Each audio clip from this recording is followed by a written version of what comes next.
Good morning, boys and girls. We are going to be reading a nonfiction story from our Storyworks magazine this week.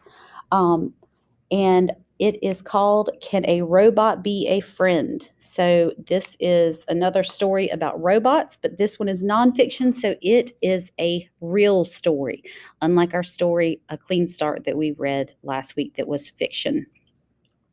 Okay, so your story, it starts on page 6 in your Storyworks magazine. You will also see a link to it on Schoology for you to get to with your teacher's password. You are going to read the story by yourself today, and I have a few things I want you to think about while you're reading it. If you notice, when we learned our text features, when we talked about nonfiction text features, we talked about bold words and how we usually know that those words are important. Well, I want you to pay attention to the bold words like this one and this one and this one.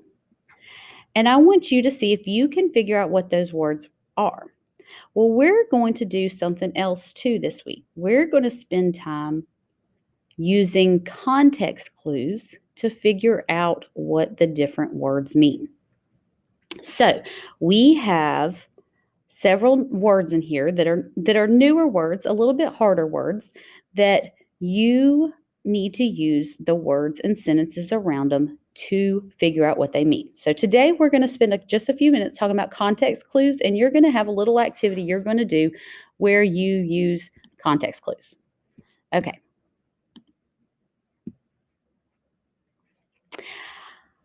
So, have you ever come across a word you've never seen and don't know what it means? So, think about some things that you do when you see a new word that you've never seen before. When we figure it out, we are using our context clues. Context clues are words in the sentence that give you clues about what the unknown word might mean. Well, it is words also, pictures can also give you clues about what something might mean. So we're going to look at a couple examples real quick. We're going to look at this sheet.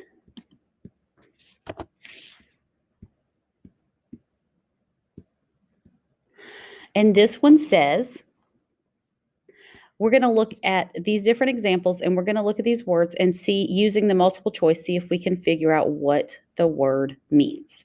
So, number 1, it says, the ground was completely saturated after days of rain. So, it's asking us what saturated means.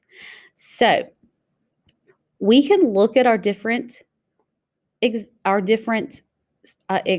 choices, but if you pay attention, it says the ground was completely saturated after days of rain. So days of rain would be one of our main context clues from here.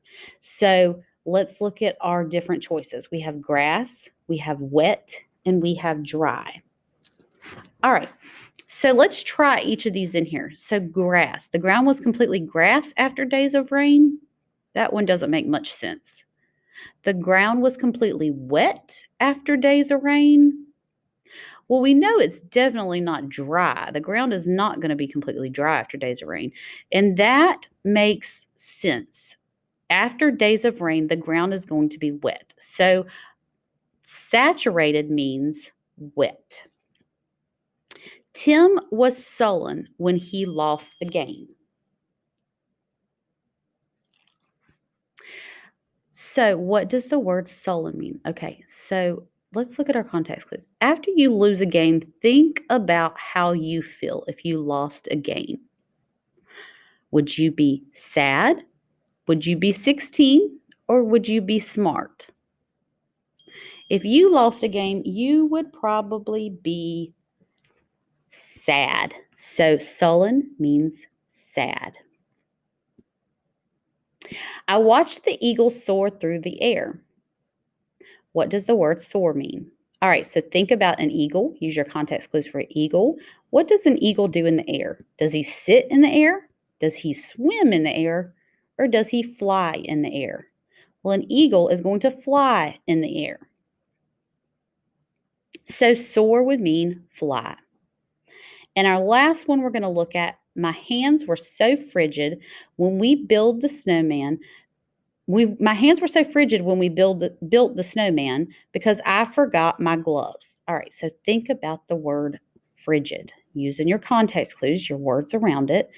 My hands, how would your hands feel when if you built a snowman without gloves?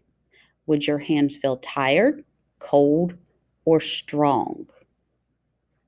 If you built a snowman, you know it's going to be cold outside and you didn't have gloves on and snow is cold, your hands are going to be cold.